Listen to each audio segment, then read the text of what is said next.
Hi, I'm Sophie, and today I want to talk about the best of the best, the crème de la crème, my top 10 books of 2025.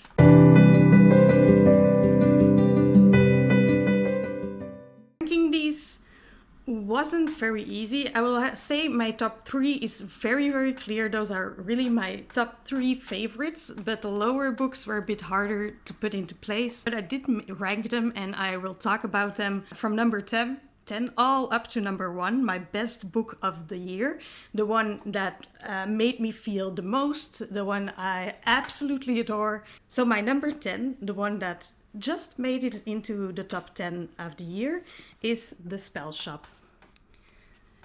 Take a moment to appreciate this cover because gorgeous. But it's not only the cover that's gorgeous, it's actually also the book itself and the story inside that's very good. This one is a cozy fantasy. It's maybe a little bit more romance forward than most cozy fantasy. It has been put into the romantasy category in the Goodreads Choice Awards. I'm not really sure if it fits there, but it does have a little bit more romance than most cozy fantasy. Cozy fantasy is a bit of a genre that can be hit or miss. I've absolutely loved some of them and then disliked others, but this one was a real hit. Kiela is a librarian at the Great Library of Elysium. One day there's like this rebellion, the government gets overthrown, and the library gets caught into a fire, and she has to escape. She decides to sail off to this island where she grew up with her parents. And she goes there with this sentient spider plant called Cass. Cass is an absolute delight. Loved him. The cottage is still there, but obviously she has to renovate it. It's not in a good state at all. There's this romance between her and a very handsome neighbor. She tries to live her life again. She took some books with her from the library, magical books, and she's not sure if it's still allowed to use magic, so she has to keep them hidden. She opens up this jam shop, but then she notices that the magic on the island is declining and that there are a lot of people kind of suffering. This isn't how things used to be or how she remembers it from her childhood at all. She tries to make the island better by using magic and making spells for the people on the island. But obviously she has to keep it low-key because she doesn't know, oh no, maybe it's forbidden. It does have stakes, so if you're thinking like cozy fantasy isn't really for me because of the low stakes, this one does have stakes. I loved the island. I really loved the world building in this. I loved Kiela. Really recommend this if you're looking for some like a big warm hug in a book. This one is a good one. Number 9, we have a non-fiction book actually. I don't read a lot of non-fiction, and I have to think this might be actually, no, it's not the only non-fiction book I read last year, but one of the few. And that's Not You by Dr. Ramani. I read the Dutch translation, but this is actually written by a psychologist who I've been watching for a few years on YouTube.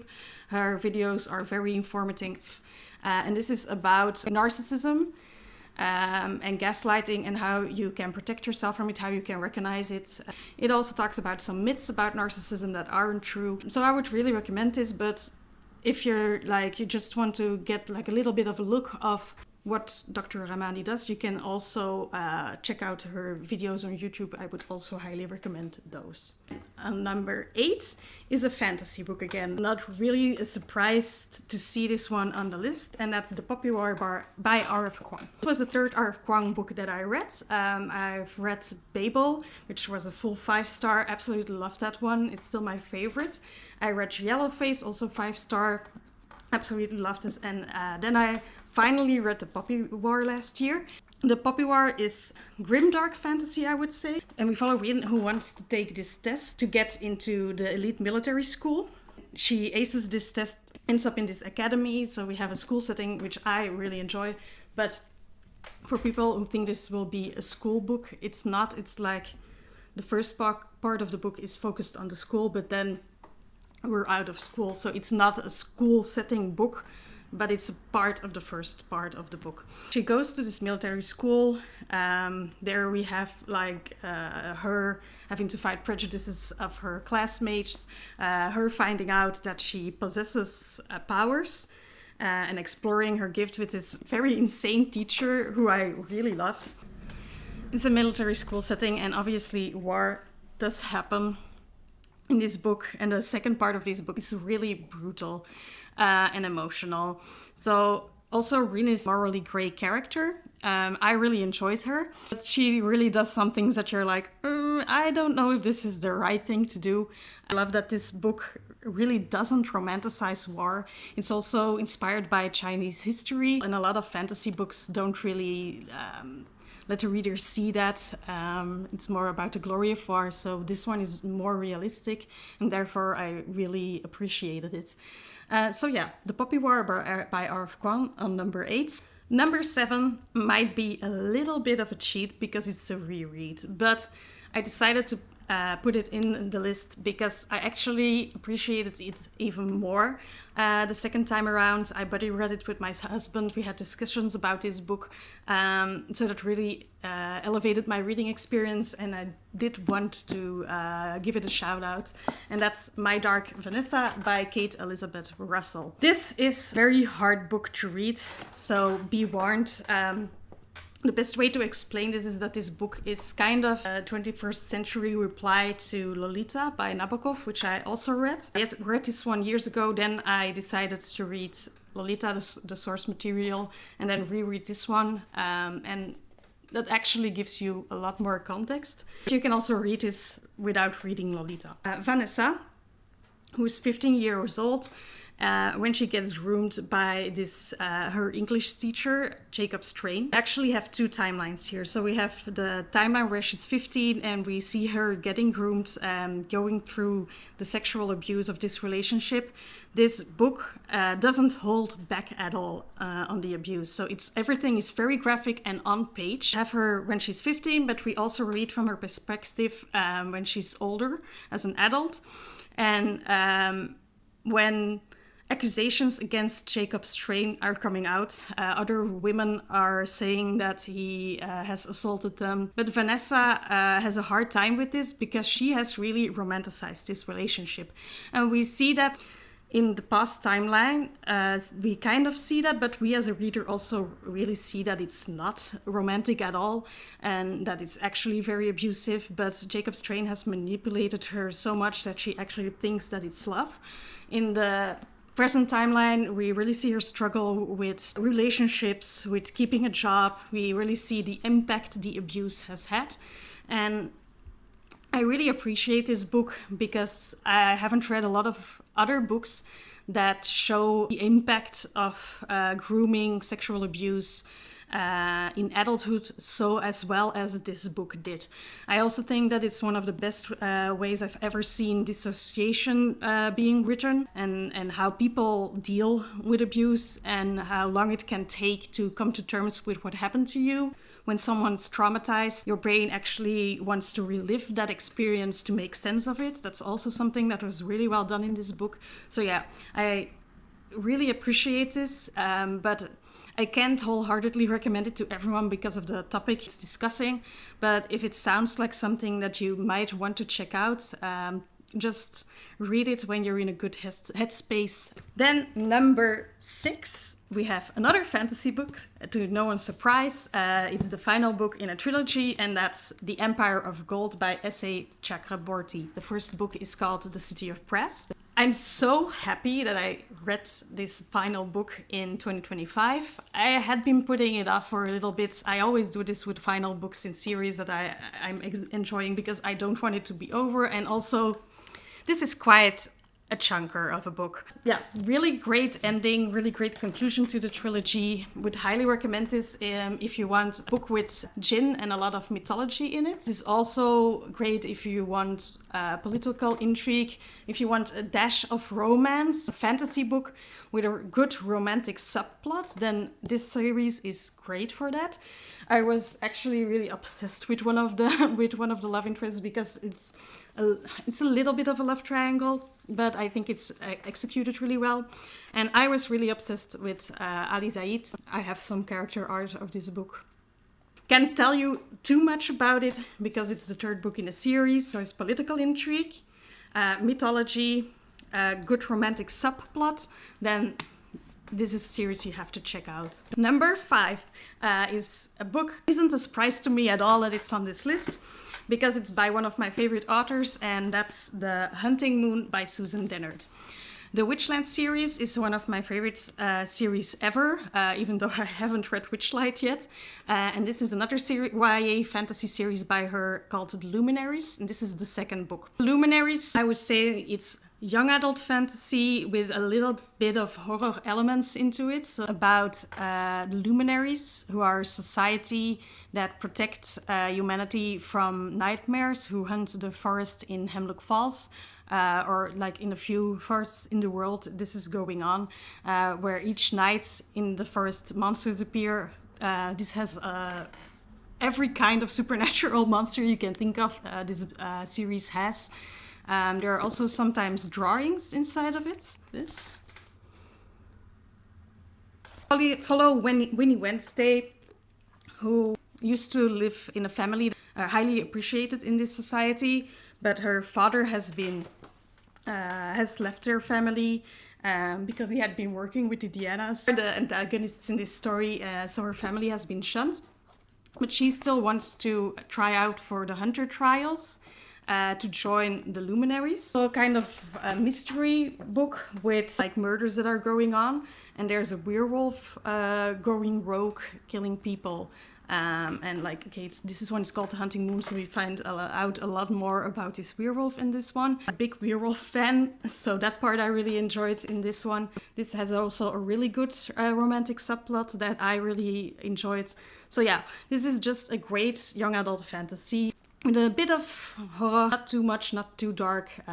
So yeah, Susan Dennard, one of my favorite authors, hasn't let me down. Not surprised to see this one here at number 5. Number 4, also not a surprise because it's also by one of my favorite authors. A little bit out of my comfort zone because I don't read a lot in the genre, because it's Taylor Jenkins Reid, Atmosphere. This one will be on a lot of favorites lists. My second favorite Taylor Jenkins Reid, I think Carrie Soto is Back is still my favorite, but this one was so emotional. I sobbed at the end. Like, I was sitting on the couch reading this book and everything was fine. My husband was at the table and suddenly I was sobbing and he looked at me like, what's going on with her? So yeah, very emotional book. Reid writes historical fiction with a little bit of romance in them. I haven't read anything from her back list that's more romance focused, but the only historical one that I haven't read is Malibu Rising. Atmosphere, about the first female astronauts.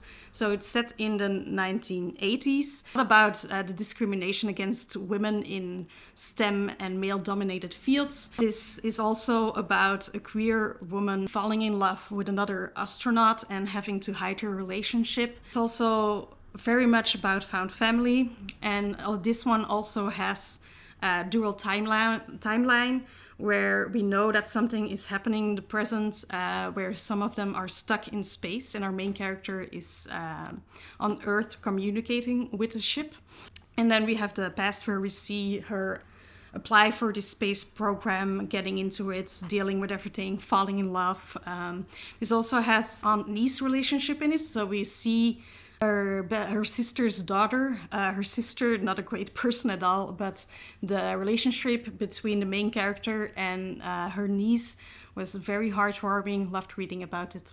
So yeah, this one, another very emotional read. I would recommend to both historical fiction readers and romance readers. Atmosphere by Taylor Jenkins Reid at number 4. Now we're getting into my top 3. These are the best of the best. These are my favorite books of 2025 that I can't shut up about. And the first one is another one by an author I've read previously, but this is the second book I have read by her.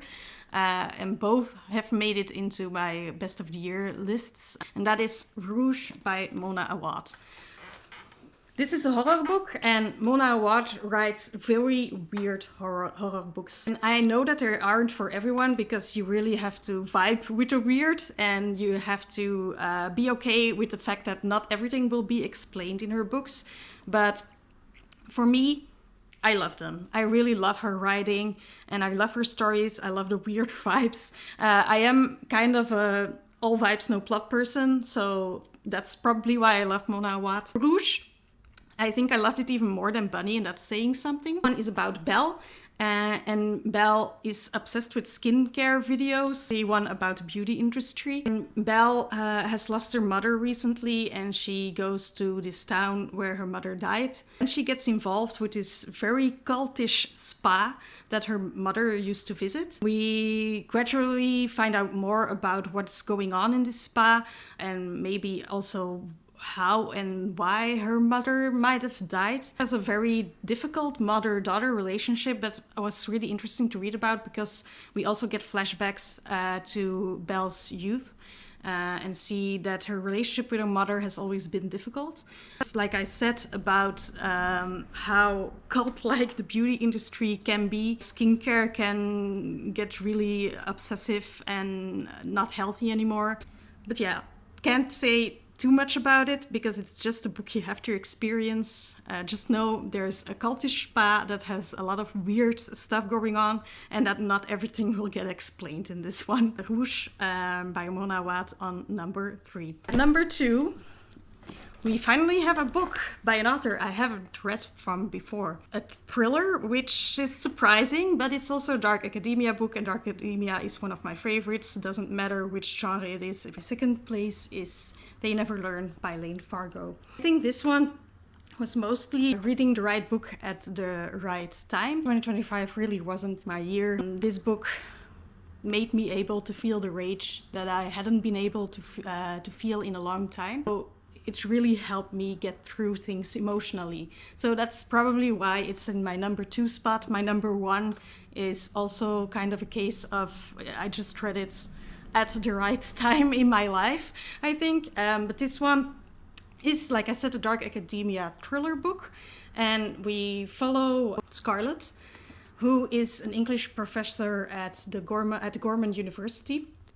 And by day she teaches class, but by night she's a serial killer. So this book is about a female serial killer. Every year she finds the most despicable man on campus and plots his demise. So this is a book with a lot of female rage. This also follows another POV, a student in her first year, and she witnesses the assault of her roommate. And this affects both her roommate and her really heavily. Yeah, she can't really think about anything else but getting revenge for her roommate and what happened to her. It has a plot twist in the middle that really made me gasp. I didn't see coming at all. The part where we follow the professor, someone starts to notice that a lot of people get missing, and someone might find out that she's a serial killer. So that's a kind of the thriller aspect of this book. Really would recommend this if you're looking for books about female rage, if you're looking for dark academia, if you're looking for a reading from the perspective of a female serial killer. This one, great choice to pick. Then we have my favorite book of the year. So happy that this book worked for me and I loved it so much because it was one of my most anticipated releases of the year. I have been let down actually by some of my other most anticipated releases, but this one was a hit for me, even though I know that it doesn't work for everyone, because we had a book club discussion about it and I gave it 5 stars. Some of people gave it 3 stars, were kind of middle of the road about it, and then other people really disliked this book. So I understand it's not for everyone, but it is for me, and it is Bury Your Bones in the Midnight Soil by V. Schwab. Another one of my favorite authors, but the first book I read from her was The Invisible Life of Addie LaRue, which remained my favorite until I read this one. This one might be my new favorite V. Schwab book of all time. This book, when it was announced, it was described as toxic lesbian vampires, and I think that's a very accurate description of this book. It's about vampires, it's about lesbian vampires, it's about toxic lesbian vampires. All of these 3 words are very important. It has 3 different timelines and 3 different women we follow throughout history, throughout time. And throughout the book, we will find out how these 3 timelines are connected. So we have Maria in the 16th century, I believe. And she marries a man because she wants to escape her small town life. She actually thinks that marrying this man is the right choice. But then she finds out that marriage is a different kind of prison. She also has a lot of female rage, so that's really a theme of my reading year and the books I tended to enjoy. I loved seeing female characters freeing themselves, allowing themselves to feel their anger, and I really loved Maria. I was rooting for her. Slay girl, you go girl, even though she wasn't always doing the right things. So that's Maria. Then we have Charlotte in, let's check, I think the 19th century. Yeah, the 19th century in London. And Charlotte falls in love with her best friend, but obviously it's the 19th century and it's frowned upon. So when people find out that her friendship might be more than friendship, family sends her to London to get into high society, to be trained properly in behavior, to find a husband eventually. The timeline of Charlotte is the one that made me the most emotional. Like for Maria, I was rooting. Charlotte made me feel all the feels. I love Charlotte so much. And then we have the final timeline in 2019, following Alice, a student at university who has a one-night stand with a woman. And then she wakes up and she discovers that she might be a vampire now, and she has to deal with that. All these three women deal with misogyny, the patriarchy, homophobia, different ways, obviously, because their times are very different, but still every one of them has to deal with it. I loved the themes of this book. I loved female rage. I loved the embracing who you are, and the vampirism in this book is kind of a metaphor for women being able to be themselves and free themselves of society. Because if you're a vampire and you're kind of immortal, do you really have to deal with the patriarchy and the expectations society puts on women? You're powerful now. Men have to fear you now. So this book is kind of hard to describe because I don't want to tell too much about it.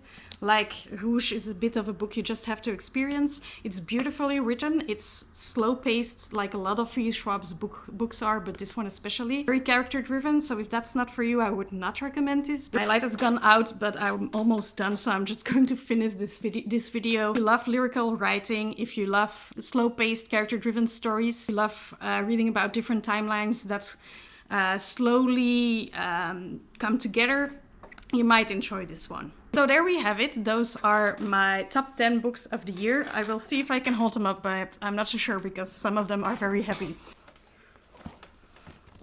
So these are my top 10 books of the year. Let me know in the comments what your favorite book was of 2025. Also, maybe if you have read some of these, if you're interested to read some of these, I would love to know. And I will see you in whatever comes next.